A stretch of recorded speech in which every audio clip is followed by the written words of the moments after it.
Your angels are speaking to you. Do you hear them? Welcome to The Calling of Light with author and empathic spiritual tarot reader Anne-Marie Odell. The Calling of Light offers direct, empathic insight and relatable spiritual topics, interviews with special spiritual guests, and straight talk call-in readings. Kick back and enjoy free-form spirit tea with Anne-Marie, the way you like it best when you want to simplify. Here is your host, Anne-Marie Odell. I'm Anne-Marie, and you are listening to The Calling of Light on OMTimes Radio. And today we have, she is dear to my heart. Her name is Patti Lightflower. Hey, Patti. Hello, Annie. And she has been our hand reader. What is the current term for it? Used to be palm reading, and then it was hand analysis. What is it now? We can go back to palmistry if you want. Just make full circle.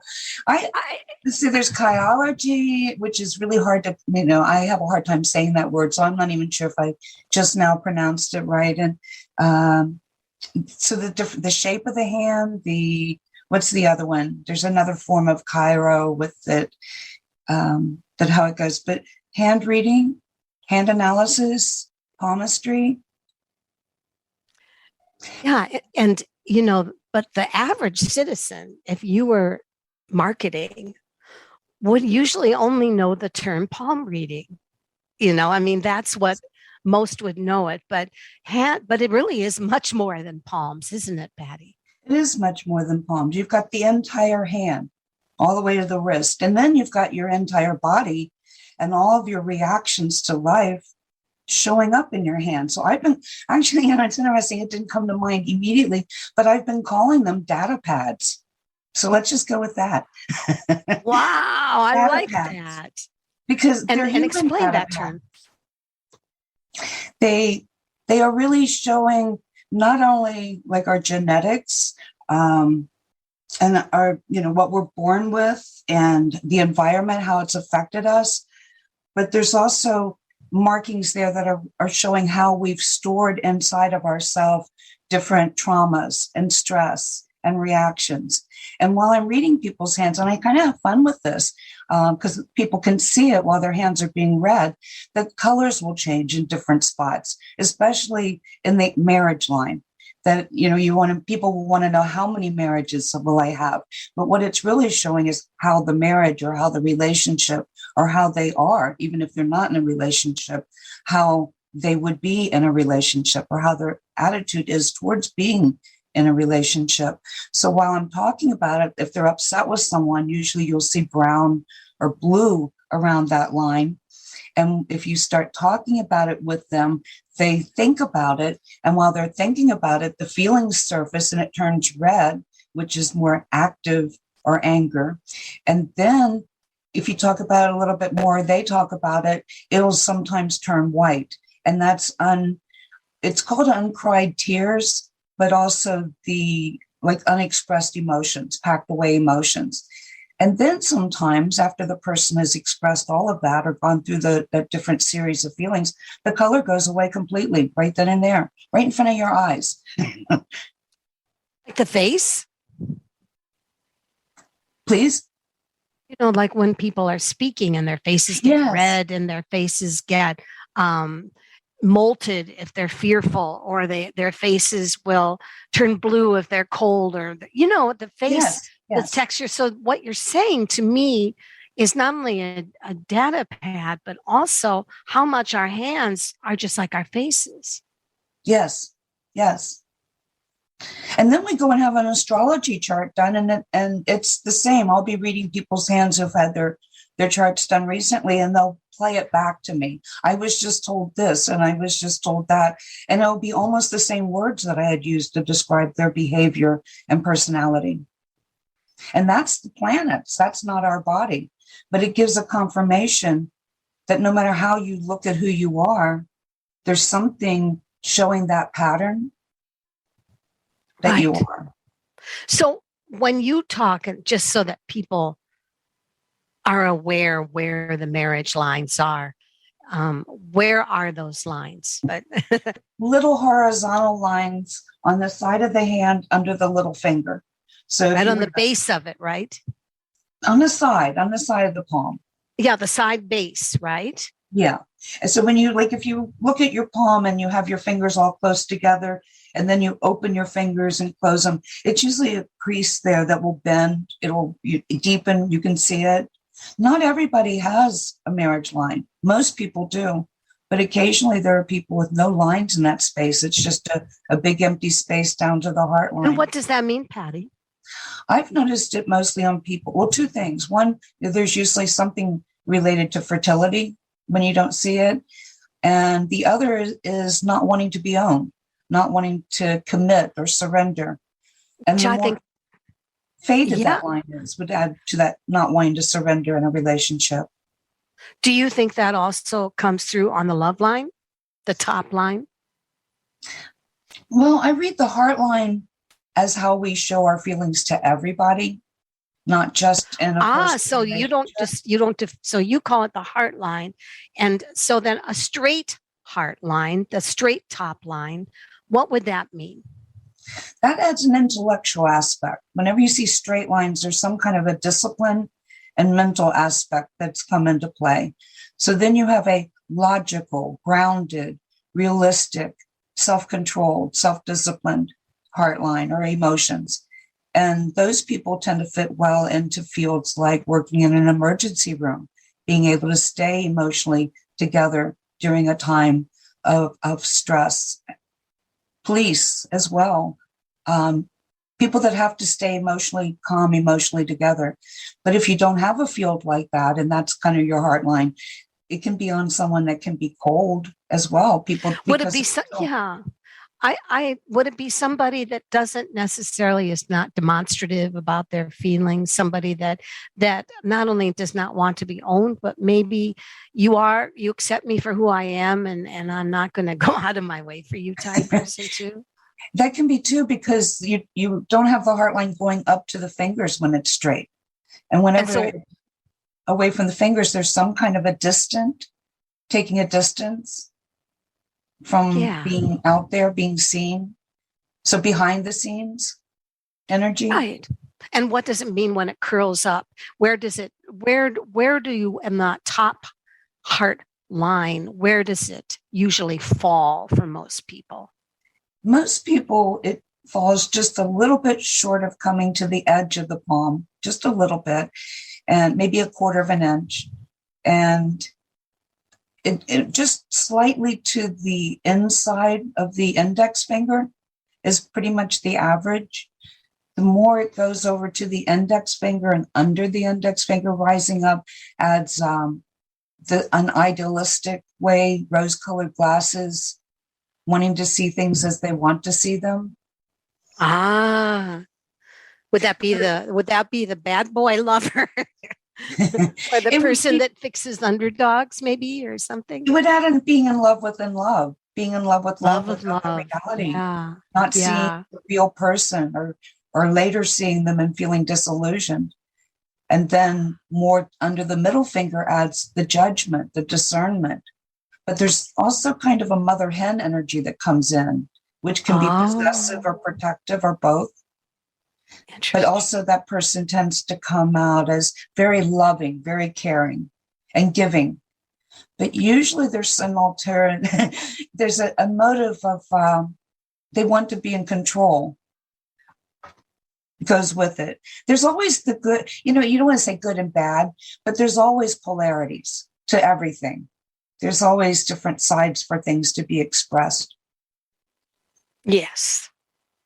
And what about the middle line? Now, the middle line would be your headline, how you thinking process. So when a headline, let's say, is very straight and goes all the way to the end of the other side of the hand, what would that be? There's a lot of ways of looking at that too. When it goes all the way across any of the lines, they're dividing the hand from the top to the bottom. And I see the top of the hand is how we reach out, touch, how we experience what's out there, and how we look at what do you want from me? How can I help you? And the bottom of the hand is coming from within. Here's what I have to offer. Here's my inner drive. Here's my this where I'm coming from energy. So people with these lines that cross the hands completely can compartmentalize. They can divide. They can decide what they want to show you on that upper part of the hand and what you'll never get to see unless you get close to them in the bottom part of the hand. So there's that. And then there's that intense thinking that goes with the long, long headline, the concentration, the focus, the tunnel vision that can be there. And there's some of the people, which I showed recently in the Johnny Depp image in one of my posts on Facebook, where it was trending that was Amber Heard had said something about how strong his energy can be. And like when the sun shines on you, it's glorious, but when it's gone, it's so cold. And so somebody else had written that, but Amber was being accused of using that line in court to describe Johnny Depp. And I'm reading that and I'm thinking, well, that sounds like a Sydney line, which is that long headline that goes across the hand. And so I thought I'll go look and see if he has one, because how I describe it is that tunnel vision, and they can beam, though. They can beam their energy on you like a laser beam and give you all of this attention. You're the most important thing in the world. And then they've got a project or something else they're doing and they beam in another direction. And the person they've been beaming it on goes, don't you love me anymore? Don't you like me anymore? Where are you? And they have their own little withdrawal while the other person's just kind of doing their own thing and not even realizing, that there's someone's being affected by their moving the energy to another direction. So I go and look at his hands, and sure enough, he has that Sydney line in both hands.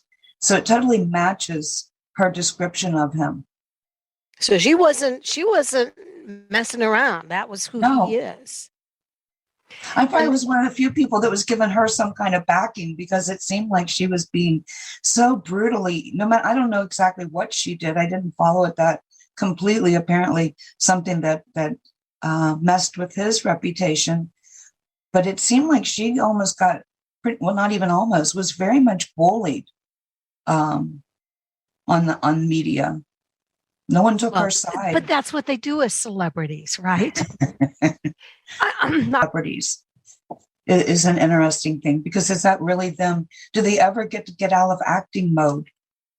Their whole life is oh yeah, really? I mean, no. How could you? If somebody had a camera on me and said, "Here, live your life, and I'm going to put the camera on you," you bet I'm not going to pick my nose. I'm not going to do anything that's going to be, intrusive to my image. So yeah, I think that definitely, yeah. So here's the thing: what if the middle line, the lifeline, swoops all the way down to the wrist? What does that lifeline mean? The headline, excuse me. The headline, curving straight down, or not, curving straight down to that lower corner.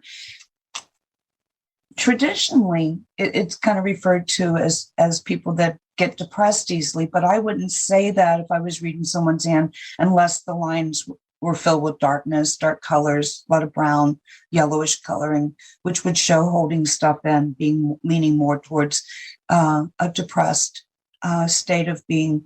But the downward bending adds imagination, and going down in that corner of the hand, that's the subconscious mind. We're talking at the bottom corner under the little finger down by the wrist. And often there's like a bump there. When you look at it, you can kind of see a little bulge coming out. And that area, interestingly, is the last area of the palm to form when the palm's forming in a way that it can get ridges. So the ridges, which is like your fingerprints that form in that area, are the last to form. So when you get some kind of a unique marking there, there's usually something special about a person's personality and their way of thinking, because the brain is developing along with it. And that's an extra, there's something extra going on about insight, intuition, looking within for answers, deep thinking.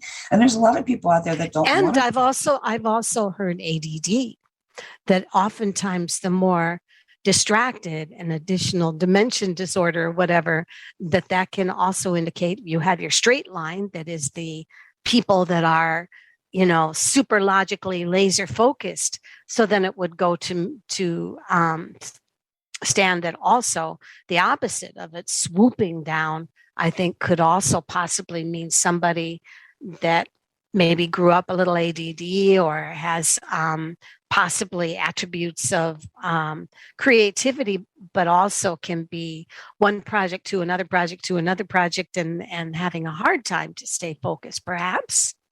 That too. But when it goes straight across, you're looking at it going into that inner Mars area, which would add a persistence, not giving up, following through, finish what you start. And when it goes down, you get a dreamer, lost in thought. They get to the end, they might not know where they started. They've gone, they've traveled in their mind somewhere. Yeah, people who believe, who plan, there are those who plan so intricately what they're going to do that by the time the plan is over, it's almost as if they feel they've done it. Yes. And then they don't do it. They don't, they've already done it. Because they've already done it. When they do it, it's easier. When they do actually do it, they feel like, okay, I've been here. I know what I'm doing. I've got this. Right. And which is kind of like what hypnotherapy does too. It makes them go backward. I've got it.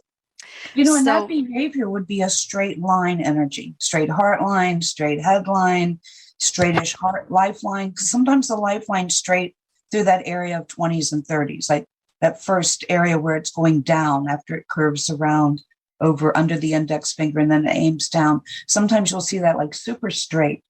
And there's some kind of a discipline, staying on track, staying focused whenever you see the straight lines. And the curving, there's a bending. Or that obviously goes with vitality. Yeah. And I would divide sexuality in two different, at least two different areas of the hand. I would go back up to that heart line area and above, like the girdle of Venus. I think the heart line would show how you would attach yourself emotionally and how you would show or not show your emotions. But the girdle of Venus gets more into the sensation, the touching, the pleasure. So I would look for that as to a person, if they're romantic and about, like, usually it's the bracelet is something is misformed. There's some kind of a physical energy at work. And with the marriage line, it's usually hormonal at work.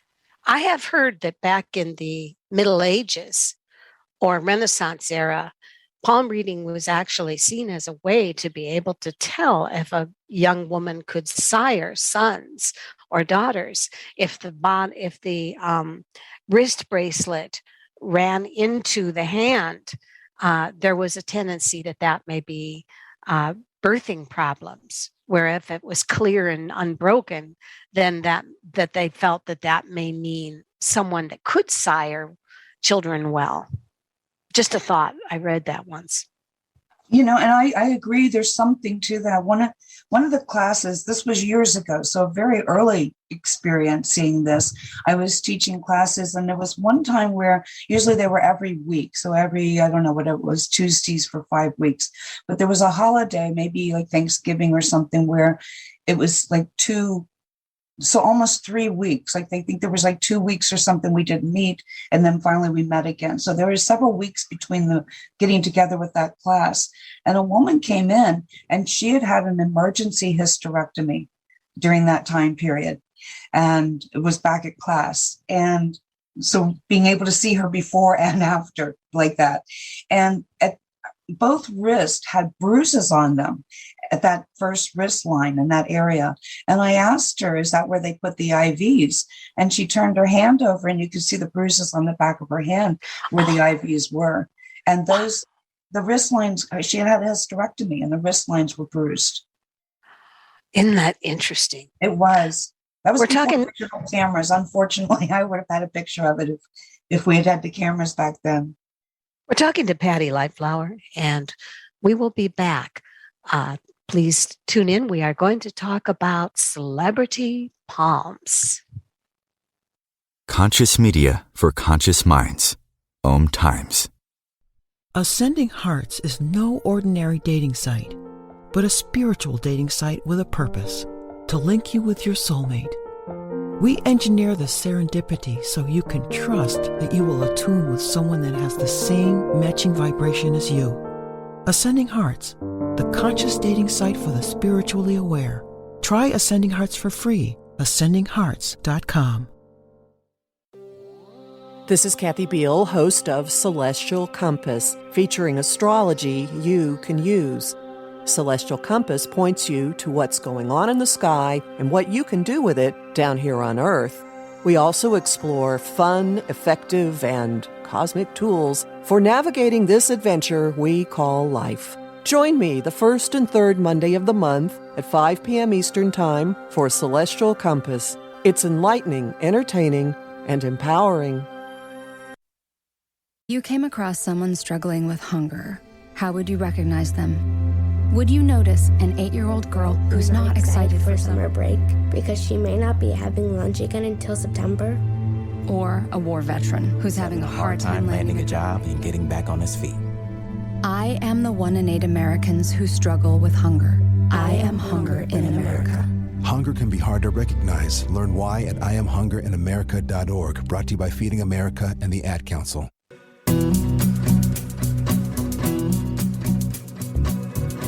So, Patti, we're back with Patti Lightflower.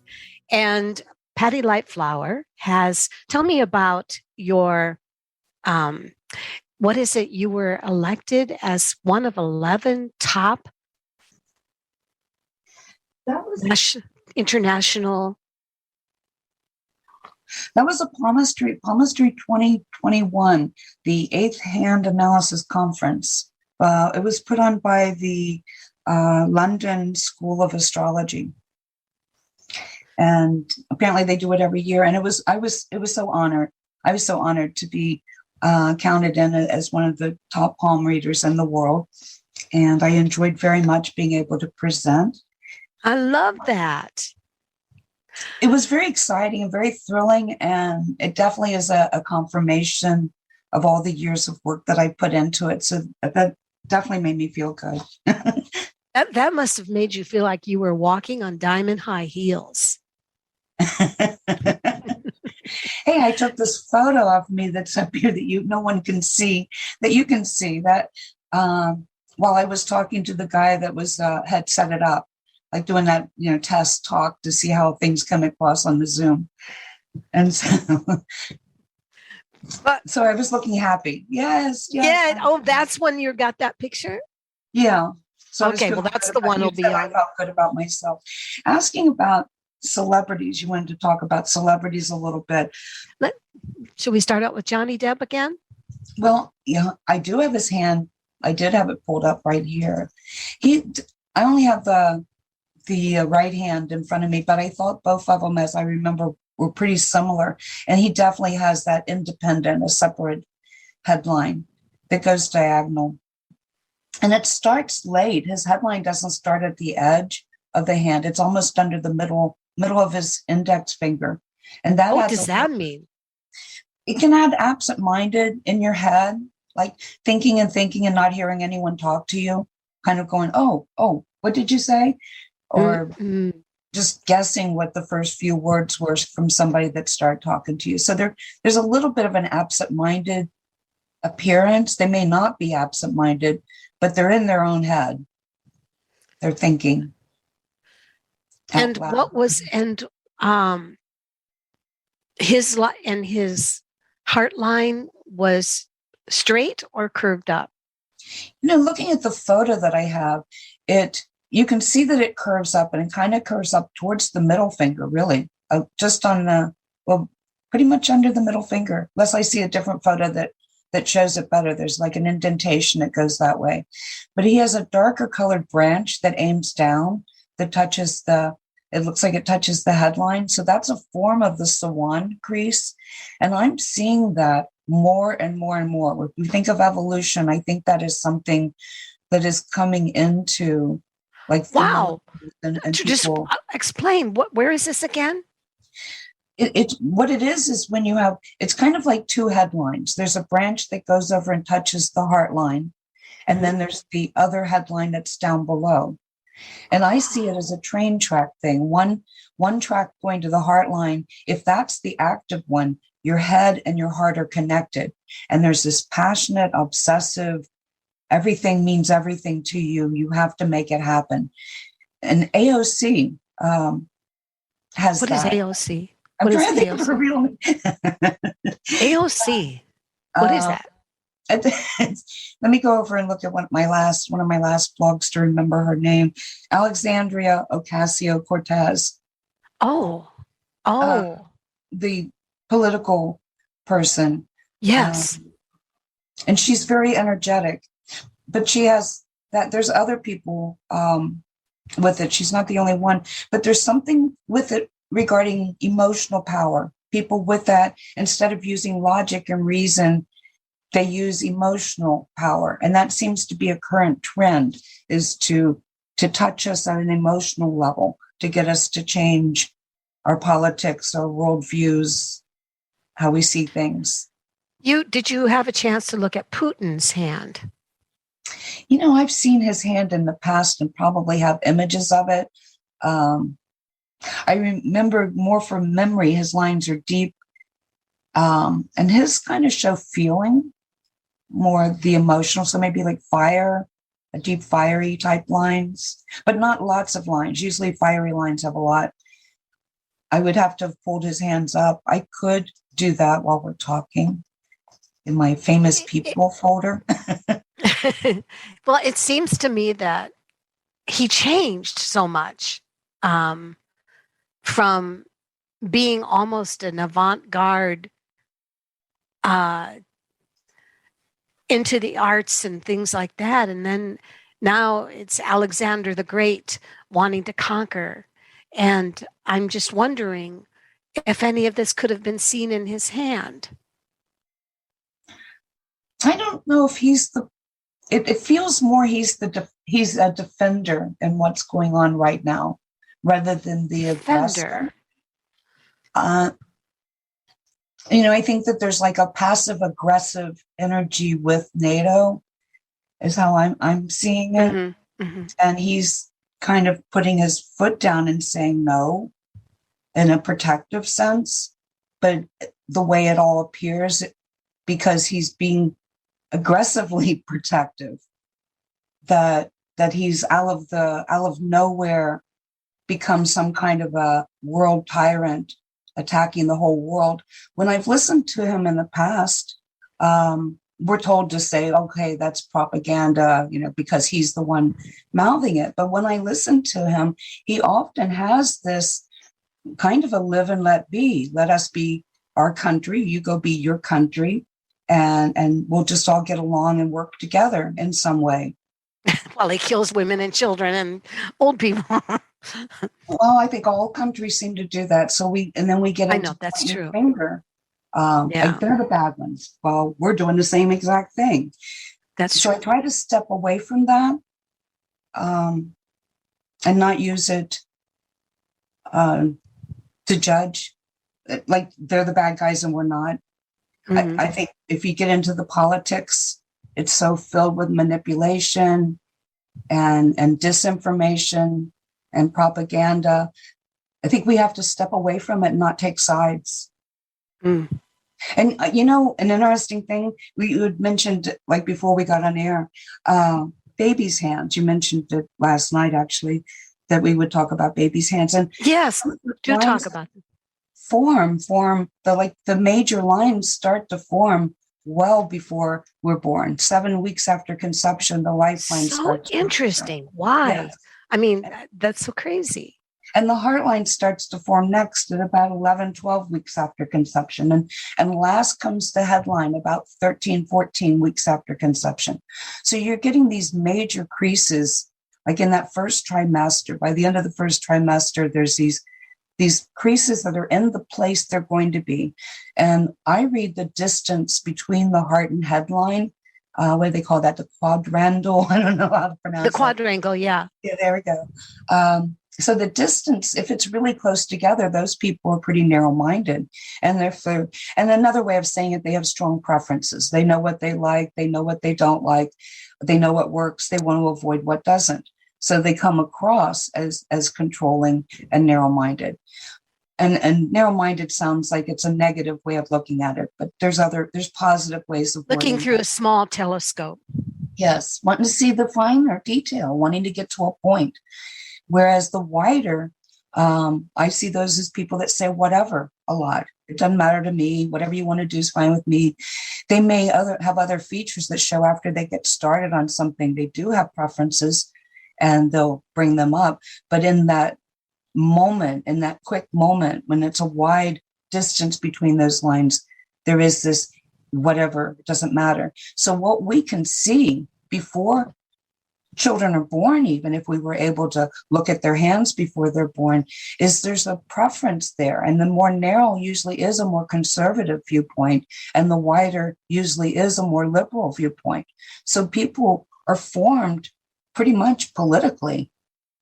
Oh, maybe that's and I get a little bit that's nervous depressing about things, because now that they're getting into different types of genetics and baby designing, maybe they would want no narrow, nobody with narrow head and heart lines can form. But we need those people. They have that focus. It's part of, they can stay on track. They can get something done. They don't have a whatever attitude. They have this attitude. Would possibly a baby that's born with specific lines in their hand, can the life that they are born into, whether luxury, abuse, or middle class, everyday la-di-da, would all of those things then affect the way that the lines in their hand begin to form? Yes. Even though they were born with specific lines, which kind of goes along with the theory that people choose what they want to be before they are born, or what that theory, and right. But right, because those cells, those two, that egg and sperm, are bringing together the DNA that's going to make that happen.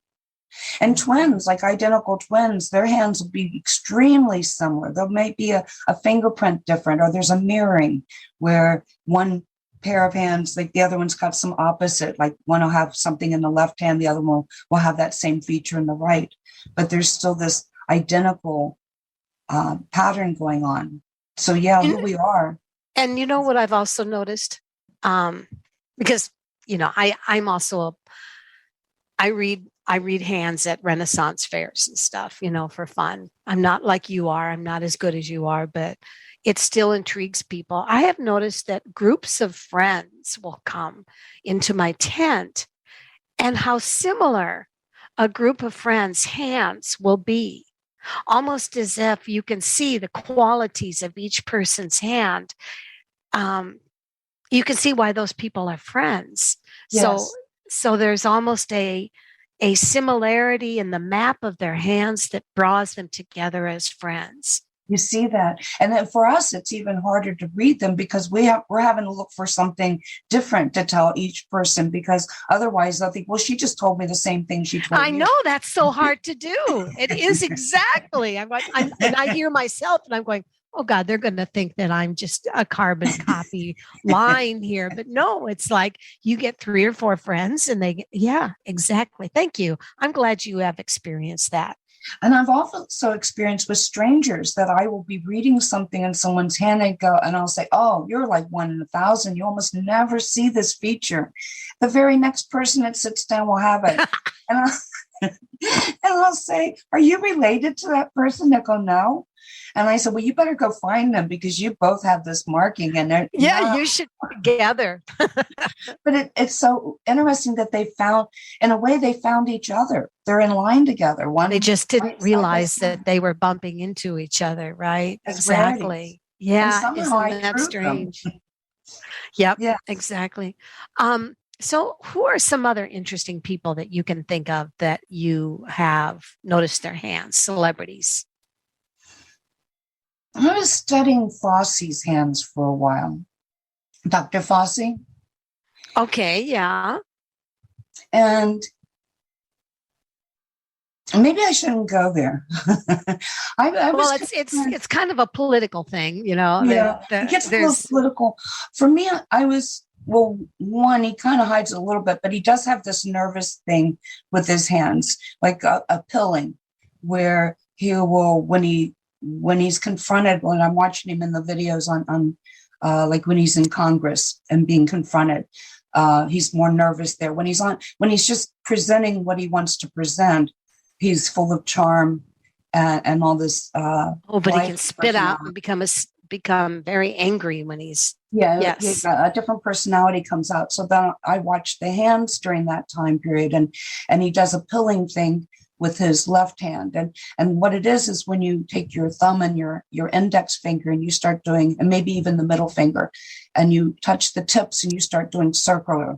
They call it pill rolling, even like where you. Oh, interesting. If you would have a pill on your hand and you're just rolling it with your. That means what?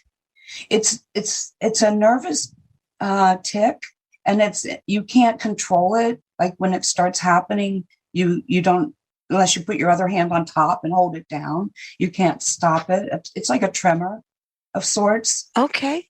But it's more based on like a tick. It's more nerves and stress. So I've watched that in him. And the middle finger is ruthlessness, but also responsibility, right and wrong, what you believe in. Mm-hmm. And I read cuticles and nails. You do? Yeah.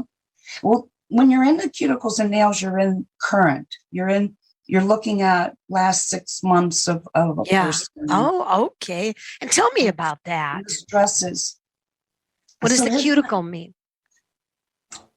Well, the cuticle, it's still got some ridges on it like the fingerprint does.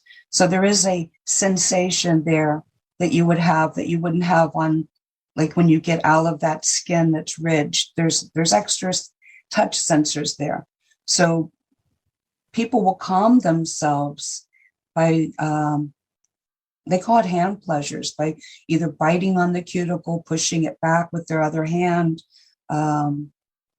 doing different things to it. And his is kind of, when you look at the middle finger in the photos, different photos over the last 2 years, it's in different states of pushed on, bitten on, sore.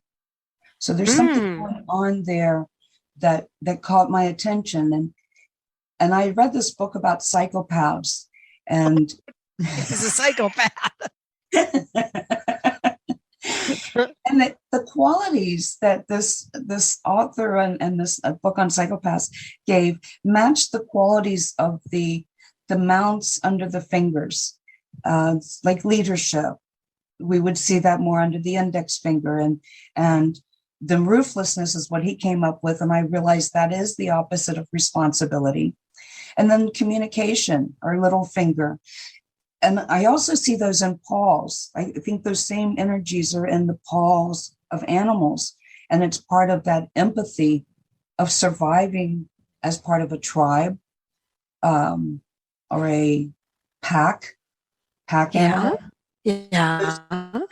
It's different instincts of like empathy that we would see under the index finger, different types of empathy and being able to, like if we were a wild animal walking into, or if we were just more of a primitive human walking into a unfamiliar tribe, we would have a natural instinct to pick up the vibes of the read the room, so to speak, like feel, can I go on in, or are they going to eat me for dinner tonight? So back to psychopaths, is there any quality that would stand out in a psychopath's hands? I think it's a combination, and I really wouldn't be able to give you just a particular combination. You would be reading the hand and you would start to be hearing yourself describing a person that can be detached, that can enjoy some kind of manipulating other people, being in control with for ego reasons or narcissist reasons, self-gratification in what most of us would see as a negative way. In your reading of hands, would you say that you have reached the point where you can now teach, give classes, and be able to feel confident that you can mentor other people now? I noticed you said you do teach. I do teach. It's funny. It seems like I was teaching better 30 years ago when I didn't know as much. I could teach everything Interesting. everything I knew in a few weeks and we were done. Just encourage people to continue on their own and learn on their own from that point on. And at this point, I know so much that I don't want to brag in that sense, but I do know so much, and I keep researching and taking it farther, moving forward with it, that it's very, very difficult to go back to the basics. Thank you, because I did that with tarot. I was getting into tarot to the point where I was also getting into the numerology and the numbers that were coming up. And I found myself giving the descriptions of the numerology and everything. And people were looking at me like, could you just get to the basics? Could you just, I wanted something simple, and I realized my knowledge was for myself, but it was not necessarily being appreciated by my clients. So yeah. I think you're right on that. And just now somebody needs to write a book so I can read it on how to simplify what you know and put it into easy to understand and not overwhelm. Right now, we are going to take a break. You are listening to The Calling of Light on OMTimes Radio with international hand reader, Patti Lightflower, and we will be right back. The Real Conscious Connection. OMTimes Radio. IOM FM. Humanity Healing International is a small nonprofit with a big dream. Since 2007, HHI has been working tirelessly to bring help to communities with little or no hope. Our projects are not broad mandates, nor are they overnight solutions, but they bring the reassurance that no one is alone and that someone cares. To learn more, please visit humanityhealing.org. Humanity Healing is where your heart is. Grab a cup of tea or a glass of wine and tune in for Inspired Conversations with publisher Linda Joy on Tuesdays at 2 p.m. Eastern. Linda creates sacred space for leading female luminaries, empowering authors, heart-centered female entrepreneurs, coaches, and healers. A soulful venue where guests openly share the fears and obstacles they've overcome, wisdom and lessons learned, and the personal journey that led them to the transformational work they do in the world. Inspired Conversations to empower you on your path to authentic, soulful living. If I could be you, and you could be me, for just 1 hour. If you could find a way to get inside each other's mind. Walk a mile in my shoes. Walk a mile in my shoes. Walk a mile in my shoes. We've all felt left out. And for some, that feeling lasts more than a moment. We can change that. Learn how at belongingbeginswithus.org. Brought to you by the Ad Council. Walk a mile in my shoes.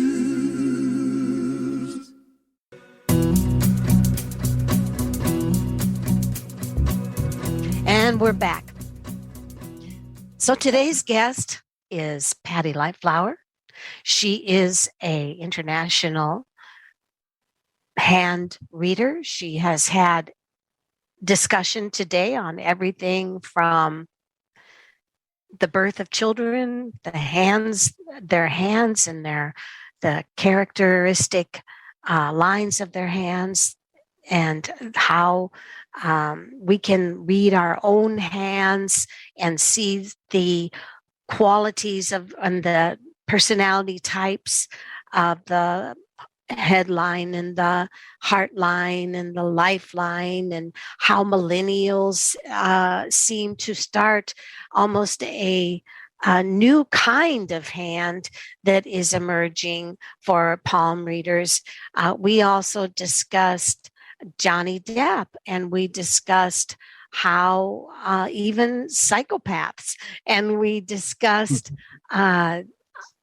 Fauci and how some of the cuticles of our hands and things can make a huge personality description. I would say at this point, Patti, that do you feel that you still are eager to learn more and more and more? And maybe you can tell me, what is the difference between Western and Eastern hand reading? Because I know there is a very strong difference. Well, I'm definitely eager to learn more. Currently, I'm finding myself reading more about how we store stress and memory in our body, trying to figure out like that idea of me seeing these little red dots coming and going in people's hands while I'm talking about different experiences they've been through. And they're recalling these experiences and their hands are showing it in that instant. And recently, in the last few years, and trying to figure out why the creases would change colors while I'm looking at them and talking about them, is finding out that underneath the major creases is a vessel that removes toxins from our body, and it under each one of these, and that particular vessel can change colors. It's not like the blood vessels that move by the heart pumping. They move when we move. And lymphatic is what I'm trying to think, lymphatic vessels. Mm-hmm. Mm-hmm. And so the different colors that we're seeing, the red is an inflammation. The blue is something changing in the blood there that we're seeing, oxygen maybe. Yellow is a toxin, yellow, greenish, brown is something being held in and not moving. And I find that really interesting that this fluid underneath the creases and throughout our body has to move when we move. So when we become stagnant, it becomes stagnant as well. Or if we're depressed, it's just coagulating. You're getting hands in the hand. In the hands. Well, I'm sure it's all over the body, but the hands I'm seeing as data pads. But probably people that read the irises would see something similar there because blockages would show up there as well. Do you find that as time goes by, you can almost hold a person's hand, feel their energy, and know exactly what that palm is going to tell you? A little bit, but I think I feel that's more what you would do because you work with energy in that way. No, but I still read the palms, but I am always surprised how the energy does match the hand. But yes, you're more scientific. You're more, you really get in. You're like a doctor of hands. There's been a couple of times, and one time in particular, I was reading somebody's hand and my eyes focus kind of changed right in front of me. And I'm seeing something between the hand and my eyes that's like an energy field, little dots that are moving. So almost like the neurons that we see these pictures of neurons lighting up. So all these this energy field, and I'm reading it. I'm thinking, how in the world am I reading it? But I'm reading it. I'm going with it.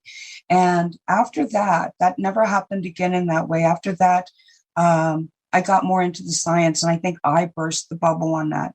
But recently, maybe a few months back, I was having a personal experience, and it was like this heart chakra energy and all this ring of energy. I've never experienced this before in my life. It was like as if I had a donut around me, around the heart chakra, all around my body.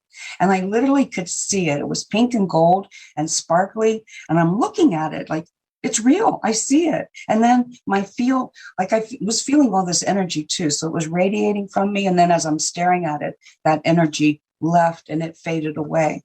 And so that's only 2 times I've seen that ever. It was like a visual effect energy. I wish I could just manifest it, but I can't. And I haven't been able to see it in people's hands either, but I know it's there. And I feel that people that are psychic probably are looking at those fields. Read auras, yeah. You were seeing the auras. And I'm not an aura reader because to me, I'm always impressed by people who say they can read auras or see the energy colors around people. So it sounds like you were on the cusp of reading auras there. On the cusp of it, yes. And then I blew it. Maybe you need to go into your next course into studying that, because it sounds like you're being directed to head that way. I think so. That was a lot of years ago, and I went more into the science. But there's a part of me that wants to find the science that validates what feels like magic. The energetic. Yeah. Yeah. I think there's a reason. I don't think it's just like people say, oh, that's all in your head or you made that up. No. But I don't believe that. I think that there's a way to demonstrate how that happened, how that came about. How many times in people's lives do we have those pivotal moments where we are being directed towards a growth change that we do not take because we see ourselves as something else, or we have gone into a comfort zone of something that feels more logical or more in tune with us. But actually, when those moments like you were having, where you were seeing aura, to me, those are the pivotal moments we all have in our lives where we could have, but maybe don't go into what we are being called into doing. Yeah, there's always that fear of going to the next step. We reach a point and we feel we're leaving our comfort zone. Right. And we pull back. Right. And we don't know what's on the other side of the comfort zone. And I think, I don't know if you read the Celtic Cross in Tarot, but I see that crossing card at the center of it as that way through, that whatever's crossing there, that's something a person is dealing with, that they can't get past that for whatever reason. I always call that the common denominator. It all goes in a circle around the common denominator. And the common denominator is basically the whole bridge or the whole concept of where everything crosses, good or bad. And oftentimes can be what it is that you need to address or do to make it into that better section of or better degree. But I do feel that palmistry is something people love. I just can't believe how much it draws at Renaissance fairs, but it was kind of scary during the COVID. I mean, what did you do during COVID when you were as a palm reader? Did you? There weren't a lot of events, but I did do private. I had more private readings actually than I usually have. So I think people were wanting to know what was going to happen next. But how did you protect yourself during that time? How did you protect yourself during that time? Did you wear gloves or did you? I would do people would often show up with masks, and I didn't wear mine. I did at the beginning. I would try to, but then, talking, it would go down under my chin and I would be muffled and yeah. I don't really feel I read faces. But we do look up and see if someone's smiling or, what's, a little, it's not like I need to, I don't have to see them at all. It's gratifying to see someone's facial expressions. I always tell people, now I'm going to be different than a lot of readers because some readers stare directly into people's eyes to look for the expressions to know if they hit it right. But it's intimidating. Yeah, but it's also, I'm not advertising myself as a detective. I'm advertising, so I'll say, I will not do that. But I still find that I glance up to see, did I hit it or did I not? Yeah. Well, I have found, because we're holding their hand, and you might have noticed this over time too, is they will start ever so subtly to rock. So if you're on it, if you're giving very accurate information and going in the direction that they're understanding, they will rock back and forth like a yes. Well, And being a rocker myself, I probably am rocking right with them. Yeah, you're just that, and that's part of it. There is a rapport. You get a rapport, and I find those people get better readings because we're bonding, and I'm connecting, and I can go. They're encouraging me to give them more, and I'm giving it. I'm open to it. If there's a different, like a rigid, no movement, I don't feel that same flow going, and I'm still giving them a good reading, but it's clear cut. There's a precision to it. Some people you just right. From the start, they're probably not touchy-feely people. Right. And they want to see if I can do it right without them saying anything or doing anything. So then I know I'm being tested. It's not about self-understanding. They just want to see if I can get this right. They probably want to know more, but they are testing me. And they get that. That's what they get from me. And what's really gratifying also is when they're with friends and all of a sudden their friends are holding their breaths and laughing hysterically. And the person is like, what? There's nothing there that you've even hit. And you can see their friends going, oh my God, this is so real. Yeah. This is so real. And you can see that person that you're reading is complete denial of everything you're telling them. And I love that. Going, oh my gosh. Well, that's usually because they're a private person and they feel very vulnerable and exposed. Yes. To and they also would have maybe a facade where they're not always showing the real self. And you've hit it, you're exposing that and they're like, oh no, that's not me. But then the other one is when they're sitting there and you're saying stuff and they suddenly look at each other. They don't say anything. They're just suddenly that, oh my God, did you, she just gratifying. Said, you don't say that, but there's that exchange that they both know what I just said meant something to, was part of the story. And those are the rewards. Those are the rewards. And sometimes people leave knowing exactly what they came in knowing. And in that sense, it's like a confirmation that, yes, you're on the right track. What you know is, you didn't learn anything new here. Everything confirmed what you already know. But they might not want to know that. I already knew that. So what's new? It's like, honey, I don't even know you. How would I know that? You have to go make it happen yourself. Right. I would say that that this is something wonderful because I'm learning things too as well from what you're telling, the cuticles and the nails. Now, what about the nails? You said the nails also tell you something. I mean, obviously, if you bite your nails, they're going to be ragged, but that gets in that category of hand pleasures. I have a file folder. Okay. With pictures, actually. Like years ago, taking a photo of someone's hands and the back of their knuckles. They had sucked so much on the back of their knuckles, they looked like nipples. And that's a stress thing. And I've seen that more than once, sometimes just one knuckle. But I have a photo of someone that had done it to all of their knuckles on the back of their hands. And each finger relates to a different area of life. So if you're nibbling on your cuticle, nibbling on your nail, eating away at yourself as well, because am I right? Am I wrong? Spend and still spending would hold the two, or didn't care if they, using a credit card. So it didn't matter. But if they were spending freely, those two fingers would be held apart.